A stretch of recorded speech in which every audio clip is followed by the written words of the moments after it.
What's going on, guys? It's Fight Season MMA, and today I want to do a video talking about what to do with the current UFC light heavyweight division. As we all know, the light heavyweight division has defended the belt twice by Alex Pereira at UFC 303 and 300 recently, and at 295 last year. But the light heavyweight division doesn't have a lot of fights at hand. As we all know, the current middleweight championship is set for UFC 305. The bantamweight championship is for 306. The featherweight champion is for 308, and possibly the heavyweight championship is going to be at 309. But the light heavyweight division doesn't have really any fights in hand except Magomed Ankalaev versus Alexander Rakic at UFC 308. But before then, none of the top opponents are ranked. So I kind of just want to talk about what to do currently with the UFC light heavyweight division. But if you guys enjoy the UFC content, please leave a like, comment, and subscribe. That is the best way to support the channel. And then also, please go down there and turn on the post notifications just so you guys are always notified when I release UFC content and news. But let's jump into the video on what to do with the UFC light heavyweight division currently.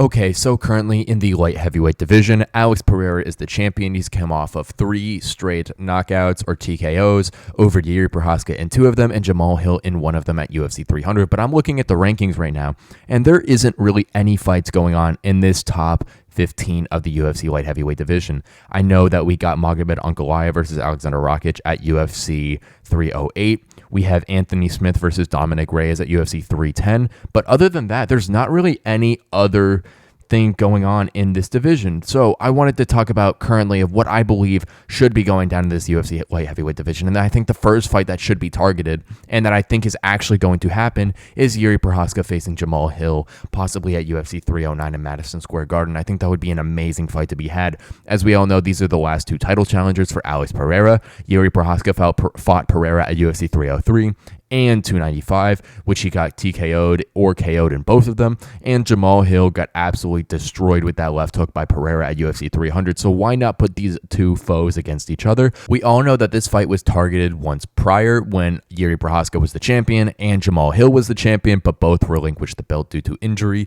And I do think that this fight occurring now would be the perfect time to really have it. You have 2 title challengers getting back on the road.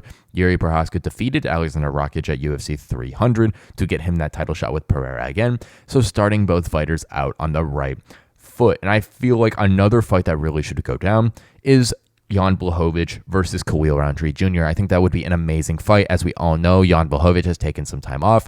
He's had 2 shoulder surgeries, and his last fight was at UFC 291 at the end of July in 2023. And that would be an amazing fight to be had. As we all know, Jan Blachowicz is one of the biggest veterans inside the UFC in that light heavyweight division, and putting up against one of the up-and-coming fighters in that light heavyweight division in Khalil Rountree Jr. will put on a fight with massive implications going forward. We got Jan Blachowicz trying to recapture his crown that he once held, and Khalil Rountree Jr. on his way to make a title push and could possibly be the next title challenger. Because as we all know, Jan Blachowicz' last fight at UFC 291 was in the co-main event against Alex Pereira, which that was a very, very, very close fight in which Alex Pereira ended up getting the split decision victory. But Jan Blachowicz has a case to go in there and request another fight with Alex Pereira if he does beat someone like Khalil Rountree Jr. in a fight. Now, I think that there's some other fights to be had. I think you do Johnny Walker versus Carlos Ulberg. Give Carlos Ulberg a shot over someone in that division who is kind of a little bit of a veteran, and Carlos Ulberg, who is an upcoming fighter. As we all know, Johnny Walker got absolutely bodied by Volkan Oezdemir in their last fight, and I think that that would be something that would really, really, really aid Johnny Walker's taking a step down. Now, he is fighting someone in Carlos Ulberg who is a very good fighter in that light heavyweight division. I think that would be a very hard fight for Johnny Walker to get. But I think that you make that fight just to give Carlos Ulberg a step up in the rankings and to challenge him for this fight of going further up into the rankings as well. But Alex Pereira's next title fight is going to be a very interesting fight. He might be occupied in the division for a while with the next fight, with whether it be Israel Adesanya or whether it be Tom Aspinall. And I'll leave that link in the video right here because I talked about that yesterday. But there's a lot of chaos in the light heavyweight division right now. And I do think right now is the best time to kind of wait and figure out the division as a whole. And that's why I think that there should be a lot of fights going on. There should be a lot of different rankings happening. And the light heavyweight division is kind of stagnant. So getting it back under control would be something that would be very helpful to keep the division moving and not stacked up, especially since Alex Pereira possibly could face Israel Adesanya or Tom Aspinall in his next fight. Thank you guys so much for watching this episode of Fight Season MMA, and please let me know what you think in the comment section down below about the current state of the light heavyweight division. As we all know, Alex Pereira is one of the most active champions, and I think he's going to get a fight to reward his activeness against someone like Israel Adesanya for the third fight, or Tom Aspinall, which would both be massive money fights, or a legacy fight in the aspect of Tom Aspinall in the first fighter to possibly capture 3 division gold inside the UFC.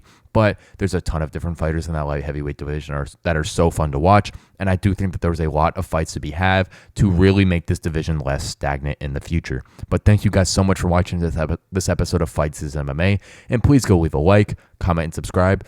It really would help if you guys would hit that subscribe button. It's free, just to help us reach 1,000 subscribers. And as well, while you're down there, turn on the post notifications just so you guys don't miss a video coming out in the very near future, because I upload MMA content daily. Thank you guys so much for watching this episode of Fight Season MMA, and I will catch you guys very, very soon with more UFC content and news.